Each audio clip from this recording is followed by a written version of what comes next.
We are in the shadowy space right now, but there's nothing to be scared of, worried about. It's a safe space, always a safe space, and a space that you are welcome to come back to if you need to, or leave if you desire. As always, you're in complete and utter control of this situation. But today, I want to show you this.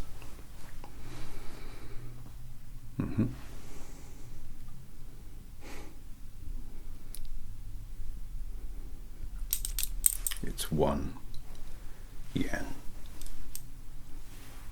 Weighs nothing. Now, I'm gonna put this 1 yen in one of my hands, and then I'm going to hide them behind my back, and you are going to then choose which hand it's still in. Okay? So, here we go. 1 yen in my left hand. Close it up. Shuffle around. And which hand is it in? Of course, it's in neither. You probably thought that was going to happen, and you were right. And if you didn't, then maybe you're frustrated, or you don't understand why I did that, which is fine. Absolutely fine. I'm going to ask you something. Let's imagine that you're playing a video game with a friend. Okay? One you both like, whatever. After you're done, you leave, and your friend puts the video game in the wrong box. How does that make you feel?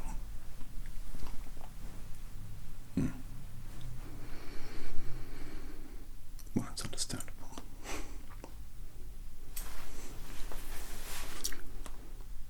Right. Anyway, do you want a hug?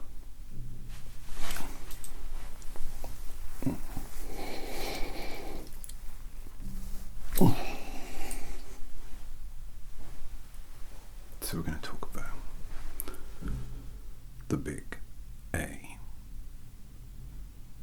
What's the big A? You tell me.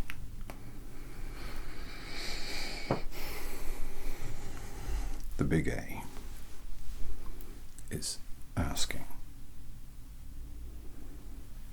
Asking for help.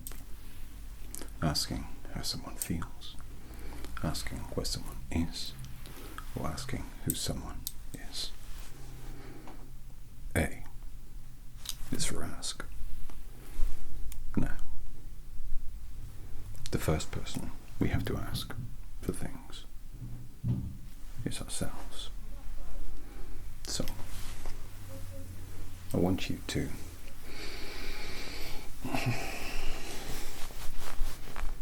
follow my lead. With your mind, focus on the different parts of your body that I will describe. Let's start with your throat.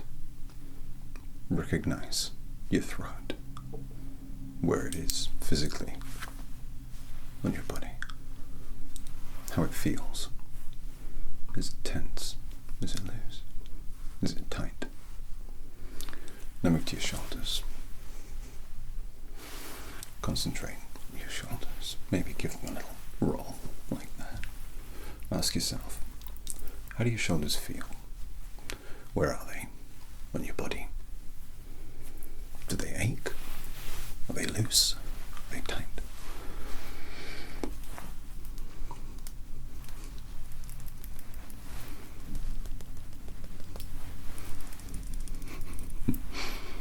Silly face aside, I want you to focus, okay, on your jaw. How does your jaw feel? Ask yourself. Does it feel okay? Does it feel clenched? Is it relaxed and loose? And finally, for right now, I want you to focus on your chest. How does it feel? Where is it? It sounds like a stupid question, but where is it?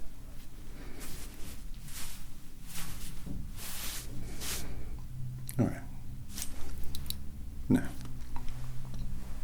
I'm not going to ask you to do any progressive relaxation or anything like that. On the contrary, I want you to talk to yourself with me.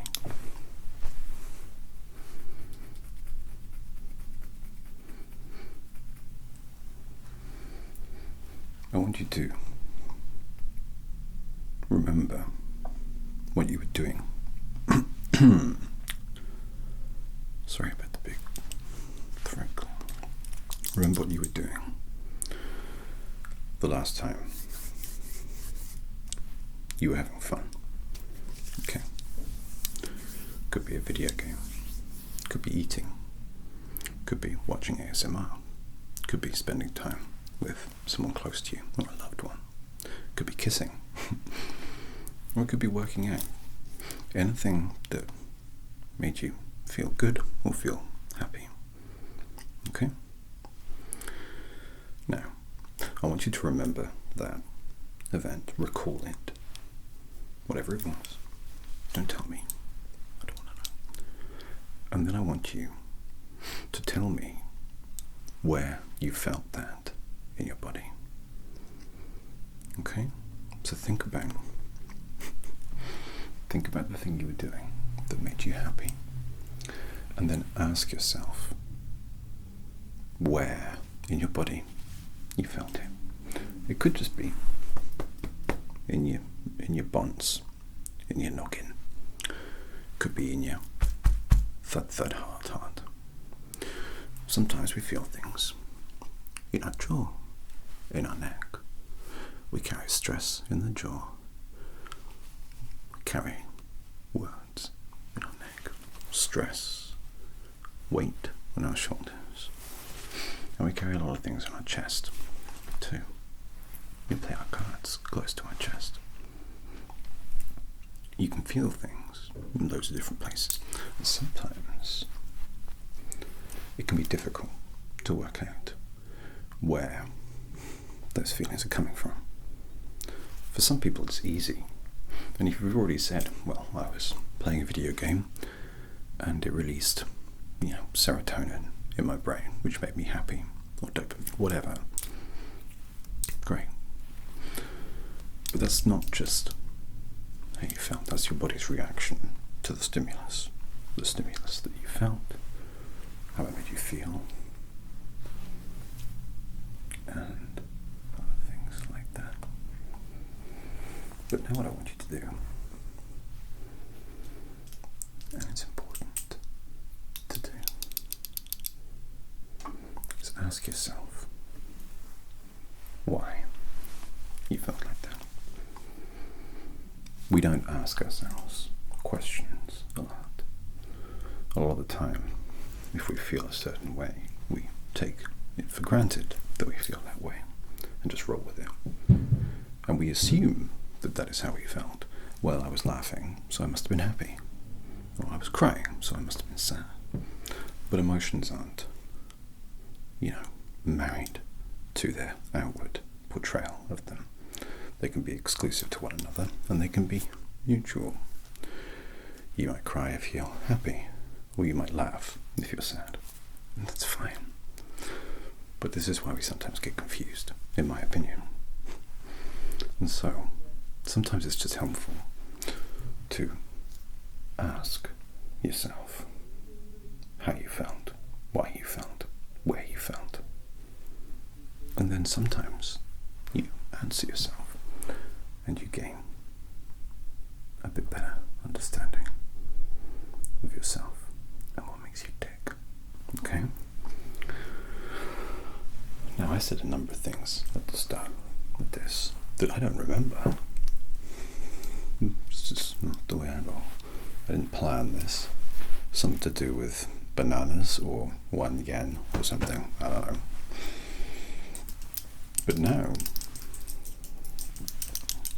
I want you to think about being somebody else. Transferring yourself into someone else's body.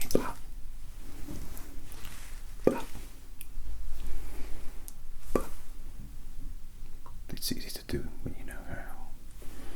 It doesn't mean that you control them or that you live their life. All it means is that for a second you become their shadow. See? And the shadow is always behind me, but it reflects what I'm doing. It reflects what I've done. Unlike a mirror, it's not a lie.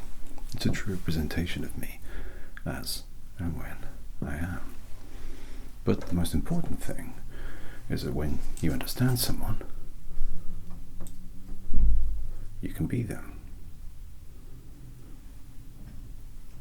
Why did he do that? Why did he pick up a banana? If you think how difficult it is sometimes to work out how you feel and you're you, imagine how difficult it must be to work out how somebody else feels when you're not them. So don't give yourself a hard time, alright? If you're having trouble working out how someone feels or why someone has done something, that's okay. You're not them right now, or maybe ever. Don't give yourself a hard time just because you don't necessarily understand someone else's motives, or what drives them, or even, what makes them tick. The most important thing to remember is that you can always just ask them. You can say, "Hey Jim, why did you pick up that banana just then?" And my answer might not please you. It was just random. I saw it there, picked it up, wanted to see what it looked like as a shadow.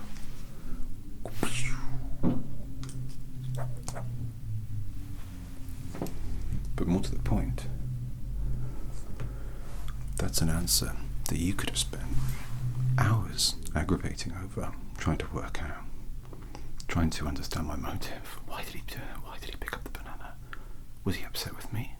Did he want to show me the banana? Was it a hidden message? He's wearing a banana top, so it could mean any number of things. But by asking me directly, you don't offend me. In fact, maybe I want you to know why I picked up the banana. Maybe I do, maybe I don't, maybe whatever. But asking doesn't hurt. So if you're really having a bad day and you're struggling to understand people, other people, when you're already having a hard time understanding yourself, and you feel like you have to manually piece together your motives as well as that of others, give yourself a break. Just ask. And if they don't tell you, probably wasn't important anyway. And that brings me on to the final big A. The final big ask. The one that nobody does. And when you do, you feel bad. And when you don't,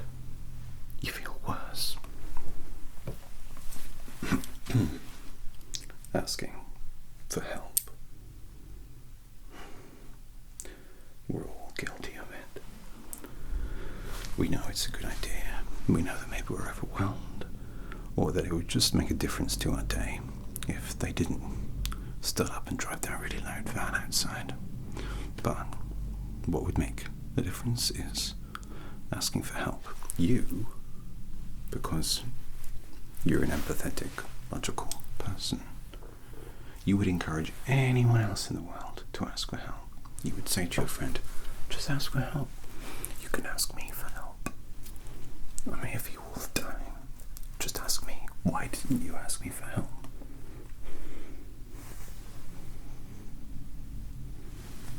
But what about you, Buster?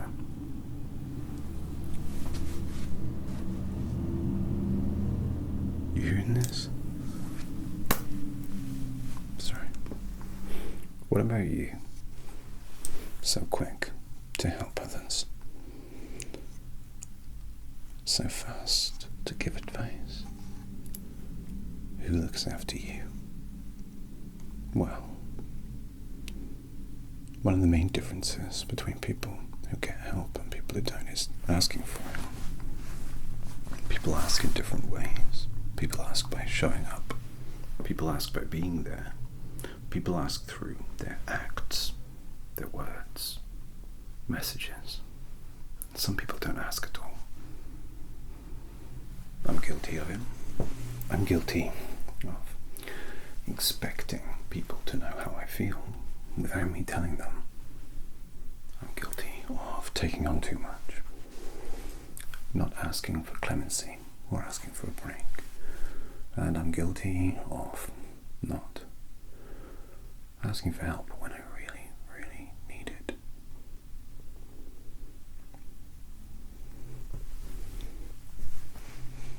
Let's face it, you'll never regret asking for help, but you might regret not. So I'm telling you, it's okay to not know how you feel about something. It's okay to not understand other people sometimes. And it's okay to need and ask for help. But most importantly, above all else, it's okay to ask. Consent, permission, questions, asking. Asking is a sign of respect of the other person and of yourself. Asking is giving someone else permission to be kind. And fundamentally, we all want to be kind, don't we? Asking is letting someone else be the best friend for you that they can be, without having to feel guilty for not realizing sooner that you needed help. And this works all the ways. You know, like, you don't have to necessarily need help. But if someone asks, don't you feel great? They asked me. They asked me to help them, not someone else. They trusted me.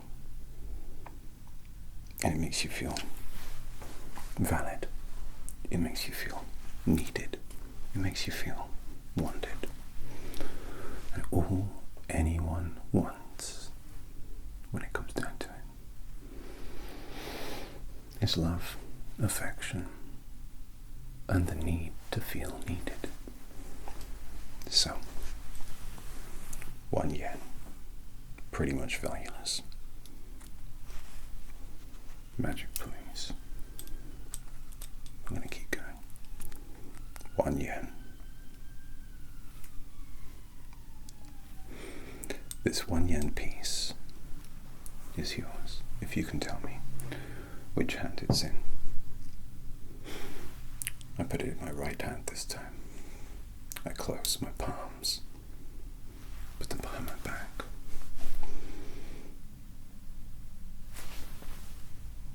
Which hand is it in?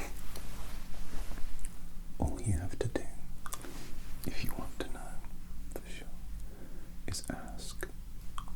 Because it was in your hands all along.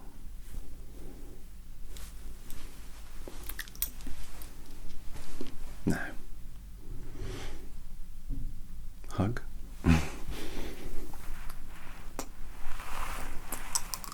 Take that coin out of my mouth. Don't know why I did that. Monkey brain.